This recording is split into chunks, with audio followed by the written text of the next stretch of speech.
మెదక్ జిల్లా రామాయంపేట నియోజకవర్గ సాధన ఉద్యమం రోజురోజుకు తీవ్రమవుతోంది. కేంద్ర ప్రభుత్వం డీలిమిటేషన్ కమిటీ ఏర్పాటుకు ముందుకు రావడంతో గతంలో ఎంతో వైభవం కలిగిన రామాయంపేట తిరిగి నియోజకవర్గం సాధించుకునేందుకు పార్టీలకు అతీతంగా నాయకులు ముందుకు వస్తున్నారు. గురువారం బీఆర్ఎస్ పార్టీ ఆధ్వర్యంలో మండల కేంద్రంలో ర్యాలీ నిర్వహించారు. అనంతరం రామాయంపేట నియోజకవర్గం ఏర్పాటు చేయాలని తహసీల్దార్కు వినతి పత్రం సమర్పించారు. పార్టీలకు అతీతంగా ప్రజలందరూ ఏకమై నియోజకవర్గ సాధన కోసం ముందుకు రావాలని పిలుపునిచ్చారు.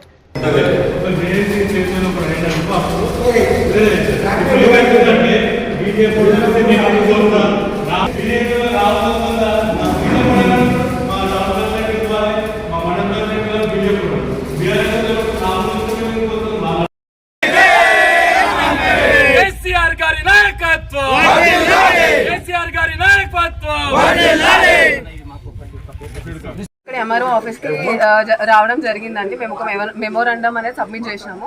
ఇది దేనికోసం అంటే యాక్చువల్లీ మన రామాయంపేట ఇంతకు ముందు 1952 నుండి 2008 వరకు అసెంబ్లీ కాన్స్టిట్యూషన్లో ఉండే. కానీ ఏదైతే 2009లో పునర్విభజన జరిగిందో దాంట్లో మన రామాయంపేట అనేది అసెంబ్లీ కాన్స్టిట్యుయెన్సీ నుంచి రద్దయింది.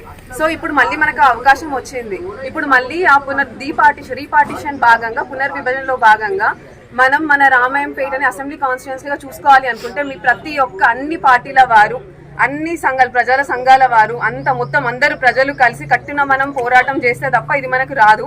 సో మన రామాయంపేట అనేది మనం అసెంబ్లీ కాన్స్టిట్యుయెన్సీగా చూసుకోవాలి అని అనుకుంటే ప్రతి ఒక్కరు మాకు సపోర్ట్ గా మీరు ఉండి మా వెన్ను నుండి మీరు నడిపియండి. ముందుకు వెళ్దాం, అందరం కలిసి కట్టిన అడిగేద్దాము. నేను యూత్ కి చెప్తున్నది ఒకటే మాట అండి, ప్రతి ఒక్కరు యూత్ అంటే యువతరం అంటే మనకి కొంచెం ఉడుకు రక్తం ఉంటది. ముందుకు రండి, పోరాడండి. అసలు ఏంటి అనేది మనం చూపించుకుందాం. మన రామాయంపేట అభివృద్ధి ఎట్లా చేసుకుందాం అనేది ఫస్ట్ కాన్స్టిట్యుయెన్సీ తెచ్చుకొని మనం చూపించుకుందాం, అసెంబ్లీ కాన్స్టిట్యుయెన్సీ. అట్లనే మా పార్టీకి వచ్చేసి మా బీఆర్ఎస్ పార్టీ నుండి గౌరవనీయులు కేసీఆర్ గారు, కేటీఆర్ గారు, హరీష్ రావు గారు, మా మాజీ ఎమ్మెల్యే పద్మదేవేందర్ రెడ్డి గారు కూడా మాకు వెన్నుండి సహకరిస్తారని మేము అనుకుంటున్నామండి. మేము కలిసి కట్టిన రామాయంపేట అనేది మేము అసెంబ్లీ కాన్స్టిట్యుయెన్సీగా తెచ్చుకోవడానికి అన్ని రకాలుగా ప్రయత్నిస్తాము. ఇది మొదటి అడుగు మాత్రమే. ఇంకా ముందు చాలా ఉంది. కాన్స్టిట్యుయెన్సీ వచ్చే వరకు మేము పోరాడతాము. అందరికీ ధన్యవాదాలు. Thank you so much. ఈరోజు రామాయంపేట పట్టణంలోని బీఆర్ఎస్ అదేవిధంగా బీఆర్ఎస్ మండల నాయకులు కలిసి ఎంఆర్ఓఆర్ దగ్గరికి రావడం జరిగింది. ఒక మెమరాండం ఇవ్వడం జరిగింది. గతంలో రామాయంపేట నియోజకవర్గం అనేది 2009లో డీలిమిటేషన్లో పోవడం జరిగింది. ఈ రామాయంపేట నియోజకవర్గానికి చాలా చరిత్ర ఉంది. 51 నుంచి 2009 వరకు 1980లో ఈ నియోజకవర్గం నుంచి గెలిచిన టంగుటూరి అంజయ్య సీఎంగా 16 నెలలు చేయడం జరిగింది. అదేవిధంగా అన్ని హంగులున్న రామాయంపేటను అప్పుడు డిలిమిటేషన్లో పోవడం జరిగింది.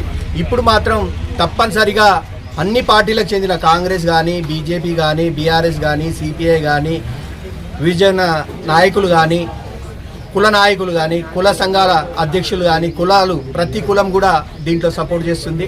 అదేవిధంగా విద్యార్థి నాయకులు కూడా దీంట్లో సపోర్ట్ చేయడానికి రెడీ ఉన్నారు. అయితే ఈరోజు ఖాళీ ఆరంభం మాత్రమే. ఈరోజు మేము ఒక మెమరాండంతో సరిపెట్టుకుంటున్నాం. ఇక ఫ్యూచర్లో ఒకవేళ రానట్టయితే దేనికైనా మేము వెనుకకు పోము. మా రామాయంపేట మండలం కానీ, రామాయంపేట కుల నాయకులు కానీ, పార్టీ నాయకులు కానీ అన్ని పార్టీల అతీతంగా దీనికి పోరాటం చేయడం జరుగుతుంది. అదేవిధంగా మా నాయకులు కూడా ఎక్స్ ఎమ్మెల్యే పద్మదేవేందర్ రెడ్డి కానీ, ఎక్స్ ఎమ్మెల్సీ సుభాష్ రెడ్డి గారు కానీ, తిరుపతి రెడ్డి గారు కానీ, ఇక్కడున్న నాయకులు కానీ అందరూ కూడా దీనికి మద్దతు తెలుపుతున్నారు. దీనికి ప్రతి ఒక్కరి దగ్గర కూడా మేము ఒక లెటర్ తీసుకొని కలెక్టర్ గారికి కూడా పంపించడం జరుగుతుంది.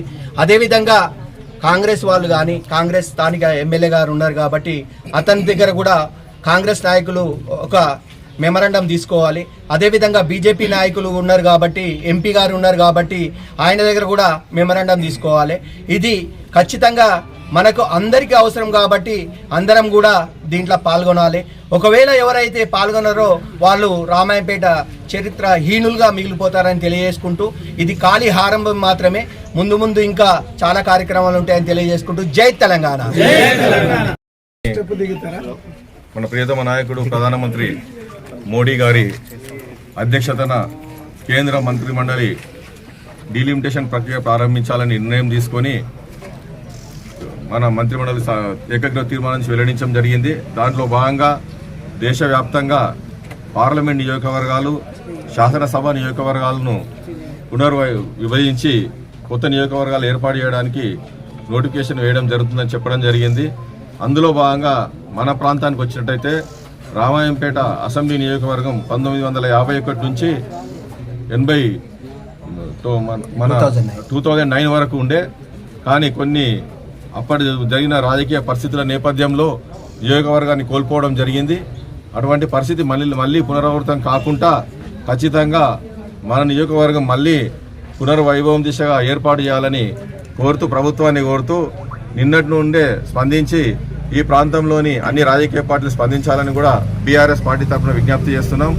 అదేవిధంగా మా పార్టీ తరఫున బీఆర్ఎస్ తరఫున గౌరవ కేసీఆర్ గారి నాయకత్వంలో ప్రధాన ప్రతిపక్ష నాయకుడు కాబట్టి ప్రధాన ప్రతిపక్షం కూడా డిలిమిటేషన్ కమిటీకి గజెట్కు వాళ్ళ నోటిఫికేషన్ తగ్గట్టు మన తెలంగాణ రాష్ట్రం నుంచి పార్లమెంట్ నియోజకవర్గాలకు రికమెండ్ చేస్తూ, శాసనసభ నియోజకవర్గాలకు రికమెండ్ చేస్తూ సబ్మిట్ చేయడం జరుగుతుంది. కాబట్టి ఖచ్చితంగా కేసీఆర్ గారు ఏదైతే డ్రాఫ్ట్ సబ్మిట్ చేస్తారో అందులో ఉండే విధంగా కృషి చేయడానికి మన ప్రియతమ నాయకులు హరీష్ రావు గారు కానీ, కేటీఆర్ గారు కానీ, పద్మా దేవేందర్ రెడ్డి కానీ, ఈ ప్రాంత నాయకులు మన తిరుపతి రెడ్డి గారు కానీ, సుభాష్ రెడ్డి గారు, శైదర్ రెడ్డి గారు, అందరు నాయకులు బీఆర్ఎస్ నాయకులు కలిసికట్టుగా వాళ్ళందరూ కూడా రామాయంపేట నియోజకవర్గాన్ని ఏర్పాటు చేసే దిశగా వాళ్ళ వంతు కృషి చేస్తారు. కాబట్టి ఏకగ్రీవంగా మా బీఆర్ఎస్ పార్టీ తరఫున రామాయంపేట నియోజకవర్గం కేంద్రంగా ఏర్పాటు చేయాలని కోరడం జరుగుతుంది. అదేవిధంగా భవిష్యత్తులో ముఖ్యంగా రామాయంపేట యువతరానికి విజ్ఞప్తి చేసేది ఏంటంటే శబ్దంగా ఉండి ఎన్నికలలో చేసినట్టు చేయకుండా ఇది మీ ఆత్మగౌరవ పోరాటం, ఇది రామాయంపేట ప్రజల చిరకాల కోరిక, ముఖ్యంగా రేపు రాబోయే యువతరానికి అవసరం. కాబట్టి నియోజకవర్గం గురించి అందరూ సమీకరించి అన్ని కుల సంఘాలు, యువజన సంఘాలు, పత్రికా సోదరులు, ఎలక్ట్రానిక్ మీడియా సోదరులు అందరూ అన్ని సంఘాలు, కుల సంఘాలతో కలిసి అన్ని రాజకీయ పార్టీ కలిసి రావాల్సిందిగా విజ్ఞప్తి చేస్తూ అందరితో కలిసి పోరాడడానికి సిద్ధంగా ఉన్నాం. ఎవరు కలిసి వచ్చినా రాకున్నా బీఆర్ఎస్ పార్టీ ఖచ్చితంగా పోరాడుతుంది. నియోజకవర్గం ఏర్పాటు అయ్యేదాకా దాని వెన్నంటే ఉంటుంది. అధికారులను కలుస్తుంది, అనధికారులను కలుస్తుంది, అన్ని రాజకీయ పార్టీలను కలుస్తుంది. అదేవిధంగా ఈ ప్రాంత శాసనసభ్యుడు రోహిత్ రావు గారు కానీ, అదేవిధంగా పార్లమెంట్ సభ్యుడు రఘునందన్ రావు కూడా పూర్తిగా సహకరించి రామాయంపేట ఏర్పాటు అయ్యే దిశగా వాళ్ళ వంతు సహకారం కూడా ఇవ్వాలని ఈ ప్రాంత ప్రజల తరఫున విజ్ఞప్తి చేస్తున్నాం. జై తెలంగాణ.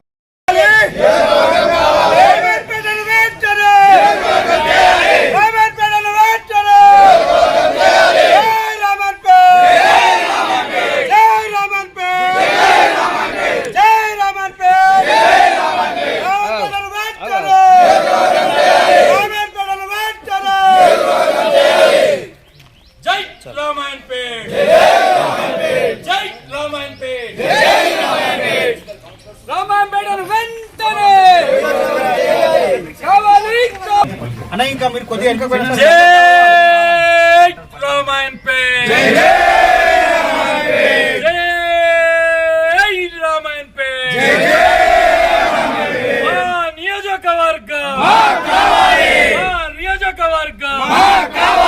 రామాయణపేటను వెంటనే